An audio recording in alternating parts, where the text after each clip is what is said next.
Jerry Mallory here for SB Nation and PrivateTrade.com. In honor of the Final Four in March Madness, what we're going to do is give you the Final Four in terms of Lions draftees, the big board. Now, these are guys that will probably be available at number 10. So you won't see names like Sammy Watkins or Khalil Mack. They're both slated to be picked up well before the number 10 spot, although the Lions would probably love to have either one of them. You also won't see names like a Teddy Bridgewater or a Johnny Manziel. They might slip to number 10, maybe one of them, but the Lions don't need a quarterback. These are four guys that will probably be available in or around the 10th spot that the Lions have shown that they could use at that position. And so I'm giving you my top four. We're going to do it bracket style. The winner of the tournament is my number one. The person that faced him in the finals is number two, so on and so forth. I've talked long enough. Without any further delay, let's enjoy the NFL Detroit Lions March Madness NCAA Big Board Draftee Competition, the longest, most convoluted title in history. These four guys fought long and hard to win their respective regions. Here are your final four, starting off in the ever so dangerous region. Yes, Lions fans, linebackers can actually sack the quarterback region. It's linebacker Anthony Barr from UCLA. He'll be going up against the winner of the Stafford throwing radius region, wide receiver Mike Evans. And the Chris Houston will probably be cut after this season region. The winner of that one was Justin Gilbert, cornerback of the Cowboys. He's hit against, we need more weird names on this team region winner, Clinton Dix. Starting off, Anthony Barr versus Mike Evans. This is a close one, but Anthony Barr gets the win. Simple. Wide receiver, it's a pretty big need for the Lions. Much less so of a need now that Golden Tate's in the foray. Also, you add the fact that this draft is loaded with wide receivers. Guys like Jordan Matthews, even a Kelvin Benjamin, Dante Moncrief. Guys like this will be available. Some in the second round, some even in the third round. There's plenty of love to go around for someone. If we draft in the first round a receiver, they'll probably be the third string anyway, unless their name is Sammy Watkins. But even he might start off as third stringer, with Calvin Johnson and Golden Tate manning the first two spots. Add to the fact that Anthony Barr is a playmaker. Yeah, his combine was not as impressive as Khalil Mack's, but he made a ton of plays at the collegiate level, going against some good teams in the Pac-10. And we need a guy that can sack the quarterback at the linebacker spot, someone that can blitz. We have DeAndre Levy, who's good at coverage, good at getting some interceptions. You bring in Barr, now we can run some exotic packages. We can actually blitz the linebacker and have a chance, Lions fans, believe it or not, to bring the quarterback down from your linebacker spot. So Anthony Barr moves on to the final round. Now you have Justin Gilbert versus Clinton Dix. Hassan Clinton Dix is your winner for several reasons. Number one, the region that Gilbert won, it was called the Chris Houston will be cut after next season region, but that's not necessarily the case. He could very well have a bounce back year. We have tons of other young cornerbacks that are developing. Darius Slay looked good toward the end of the year. We still have faith in Chris Greenwood. Bill Bentley is there. Jonte Green. If the mantra is it takes a couple of years for cornerbacks to develop, we're in win now mode. We have guys that are already second and third year cornerbacks that are developing. We don't need another guy in this area.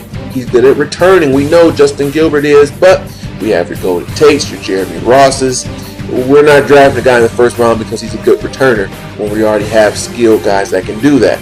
No disrespect to Justin Gilbert, but Clinton Dix fills the need with safety. Even if we bring in a Chris Clemens or a James Ihedigbo, we still going to need a younger safety that can eventually supplant one of those guys and start along Glover Quinn. Maybe not in his rookie year, but by his second or third year he comes in.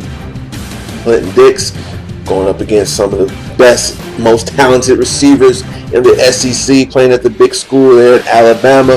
He's shown to be more of a free safety, which I think the Lions should be going after. Seems like they're comfortable with Glover Quinn as your free safety. I'd rather Glover Quinn eventually be your strong safety, and we have a ball-hawking, a roaming free safety like a Clinton Dix. So, the final round, it pits Anthony Barr versus Clinton Dix. Who is the winner in this one? Well, your winner. The guy that's going to move up to the top of the big board. The four guys that are most realistically like to be picked, well, is Anthony Barr. He's your winner. Now, Clinton Dix has a lot of skill.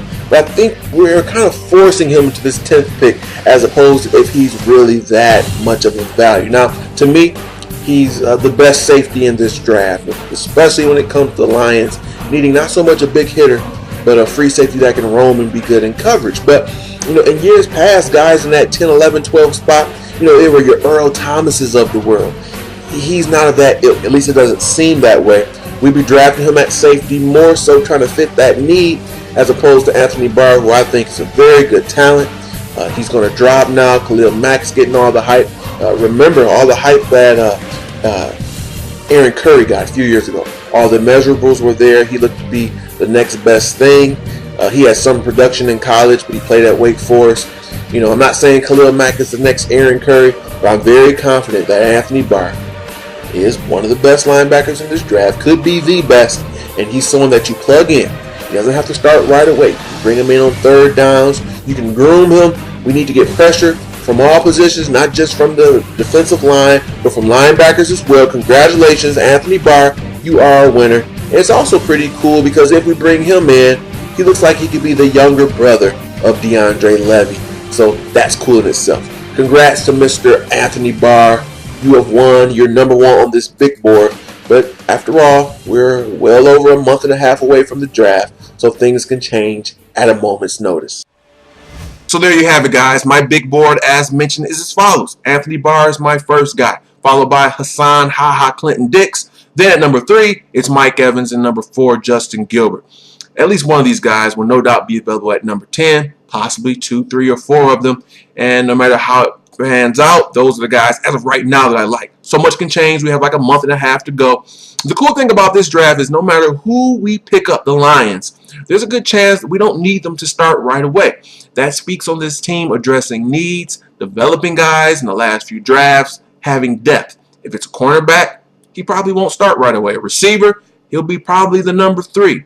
Linebacker like Anthony Barr, who'll have to earn a spot. Be now Ashley Palmer, or even at safety. It looks like we're going to be signing someone really soon, whether it's Ihedigbo, whatever that name is pronounced. I'm not 100% sure. Chris Clemens, who'll have to earn his spot. No guaranteed starters, even in the first round.